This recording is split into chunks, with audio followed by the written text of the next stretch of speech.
एक लड़की का सौदा 4 से 5 करोड़ रुपए में करते हैं और 4 से 5 करोड़ रुपए में एक लड़की का सौदा करते हैं। उनको देखो कितना फंडिंग मिलता है। इस फंडिंग के आधार ये गोरख धंधा है। ये यहाँ हिंदू लड़कियों को बहला फुसला करके इनसे शादी करते हैं। चारों तरफ मिनी पाकिस्तान बना हुआ है। लगभग गुड्डा विधानसभा या गुड्डा ये थाना लगता है। इसमें पूरे बाहर के जो भी मुसलमान आए हुए हैं ये एक तरफ से धर्मांतरण का काम कर रहे हैं। इमरजेंसी व फ्रैक्चर, दूरबीन द्वारा रीढ़, स्लिप डिस्क, पेट व जोड़ों के ऑपरेशन, सामान्य व सीजेरियन डिलीवरी, फिजिशियन व डायलिसिस, MRI, CT स्कैन व अन्य सभी जांच, ECHS, RGHS, आयुष्मान योजना व सभी हेल्थ इंश्योरेंस में कैशलेस इलाज व घुटना रिप्लेसमेंट NABH प्रमाणित। तीबड़ा हॉस्पिटल, बसंत विहार, सीकर। बाहर का लड़का जो अपने आप की फर्जी ID बना करके, वो एक्चुअली में रहने वाला तो बाड़मेर का है और मुस्लिम बता रहा है। पहले तो हिंदू बता रहा था, परंतु ID से ये पता चला उसकी खोजबीन से कि वो मुस्लिम है। उन्होंने यहाँ आज से 10-15 रोज पहले भी 2-4 लड़कियों को बहला फुसला करके भगा ले जाने की कोशिश की है।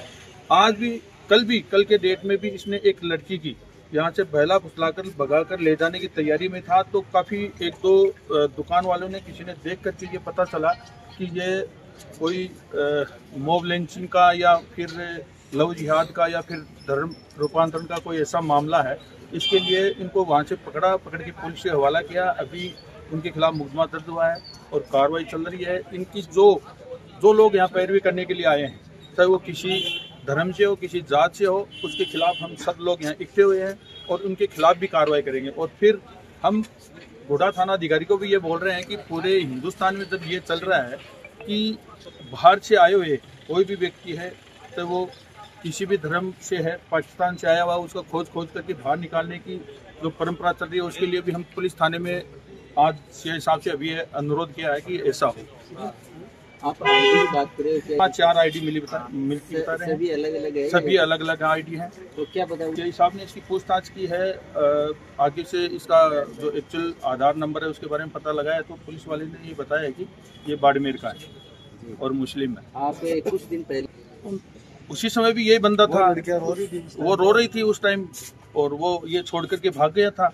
उस समय किसी लोगों ने इतना इस पे विशेष ध्यान नहीं दिया। उसके बाद में फिर किसी के सामने यही चेहरा आया दोबारा, तो पुलिस के हवाले इसको पकड़ के कर दिया। और इनका ये गोरख धंधा है। ये यहाँ हिंदू लड़कियों को बहला फुसला करके इनसे शादी करते हैं।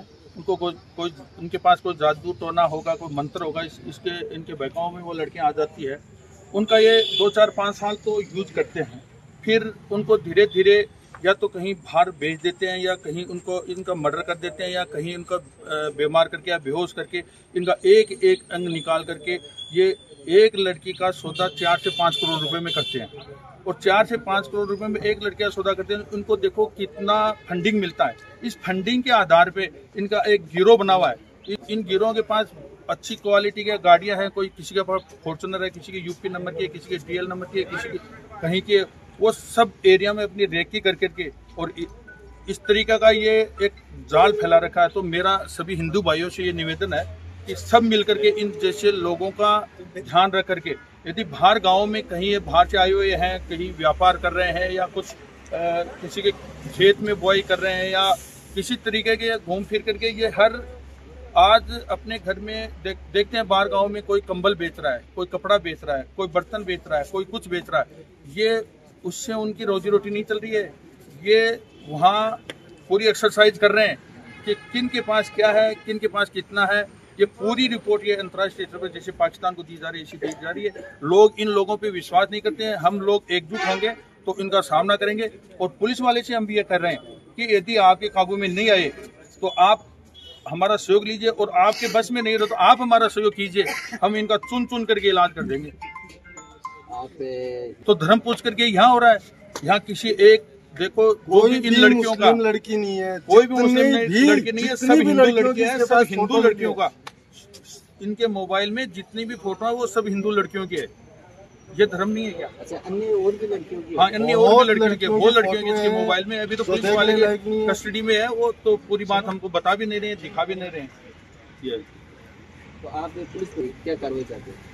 मैं तो पुलिस को मरी समझता हूँ। मरी इसलिए समझता हूँ कि आपने सबने देखा होगा कि थोड़ा दिन पहले यहाँ पत्थरबाजी हुई थी, और वो मात्र 20 मिनट में एक लड़की का ही मैटर था, और यूपी की लड़की का यहाँ सब मोमडन्स इकट्ठे होकर के पूरे थाने पे आक्रमण किया था, पत्थर फेंके थे, पुलिस वाले भी घायल हुए थे, उसमें किसी का कोई बाढ़ बाका नहीं हुआ। और आज भी यदि हम लोग यहाँ नहीं आते तो ये लड़का 151 में गिरफ्तार होकर यहाँ के लोकल लोगों ने इसकी जमानत करवा दी, लोकल लोगों ने इसकी जमानत हो गई थी, ये जमानत होकर के छोड़ दिया जाता था, इनके कोई फर्क नहीं पड़ता था।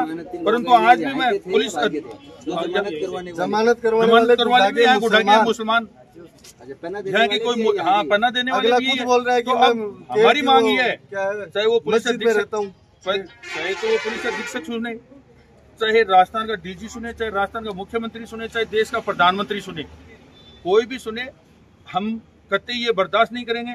यदि ऐसा माहौल ही चलता रहा और है तो इस पुलिस के काबू में हम भी नहीं रहेंगे, हम ऐसा उपद्रव और ऐसा ये काम करेंगे, इनको खदेड़ करके बाहर भेजेंगे, अपने धर्म की रक्षा करेंगे। ये वैसा पे मामला कब का था? मामला ये काफी 15 से 20 दिन से चल रहा है। ये कभी किसी लड़की को लेके आता है, कभी किसी लड़की को लेके आता है, लोगों ने इसको देखा, फिर इसको कल की डेट में जो तिरुपति के बाहर दुकानदार है उन्होंने इसको पकड़ा, क्योंकि इसको रोज अलग अलग लड़कियों के साथ देख रहे थे, अलग अलग लड़कियों के साथ, तो इसको पकड़ के बिठाया, पूछा, ये अपना पहले तो एड्रेस बता रहा है सुजानगढ़, फिर बता रहा है जैसलमेर, फिर बता रहा है बाड़मेर, अलग अलग जगह बता रहा है। और हमारी मस्जिदों की भी जांच करवाई जाएगी। हाँ जी, आप कौन?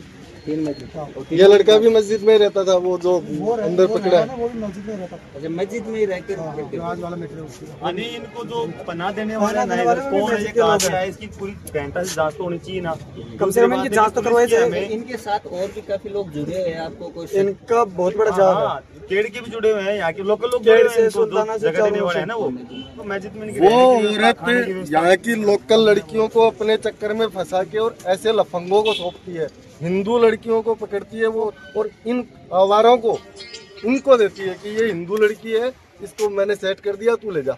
मतलब सीधो सा आरोप लगा रहे हो कि जो खुल्लो आरोप है, खुल्लो आरोप है।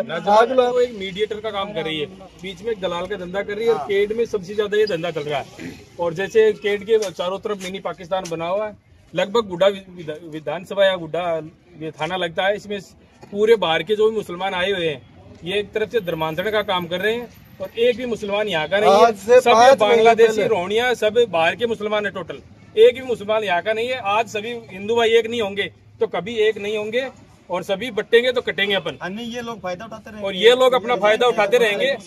आज भी देखो ये मौलवी है कहाँ का, जमानती यहाँ गुड्डा से अपने आर बार के क्षेत्र से आ गए, उस वकील को भी शर्म नहीं आई जो एक हिंदू होके और एक किसकी जमानत ले रहा है, एक चंद रुपयों के लिए इतना काम कर रहा है। वो अपने धर्म के लिए भी कुछ शर्मसार भी नहीं हो, कुछ अंतर की आत्मा भी नहीं जागी उस आदमी की। साफ सुथरा मैं तो यही कहना चाहता हूँ कुछ पुलिस प्रशासन से, पुलिस से हमें ये उम्मीद है कि ये कहाँ से आया, कहाँ का रहने वाला है, और इसको पनाह देने वाले कौन है, इस गिरोह में कितने लोग शामिल है, उन सबको सजा मिलनी चाहिए। प्लस में जो आज पीड़ित बंदा है, जो लेडीज है, लड़की है, जो भी है, उसको भी न्याय मिलना चाहिए। साफ सुथरी बात है, सबको सजा मिलनी चाहिए। इसके ये अकेला नहीं है, इसके पीछे यहाँ लोकल के बहुत ज़्यादा सपोर्टर है।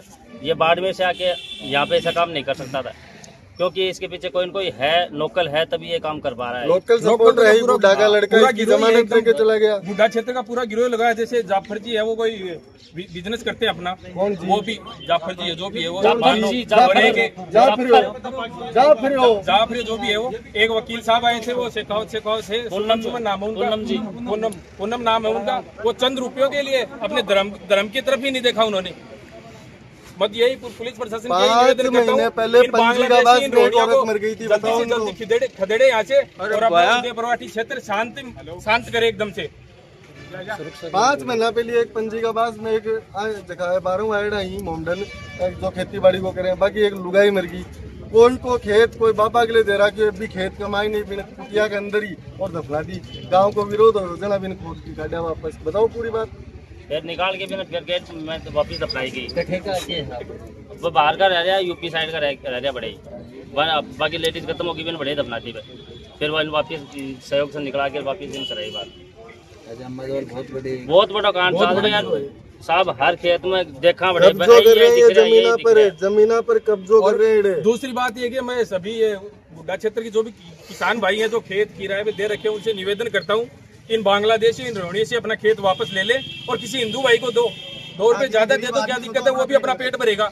पर इन मूल्यों से देने से अच्छा है ना किसी हिंदू भाई को दो आप, तो इससे अच्छा इनको आप खेत छुटवा लो तो अच्छी बात रहेगी। अपने एरिया में तो हम किसी को रहने नहीं देंगे। अब आज से मैं कह रहा हूँ, मीडिया के माध्यम से कह रहा हूँ, साफ सुथरी चेतावनी है। या तो जो भी मेरे एरिया में सुधारने में टाइम नहीं लगेगा।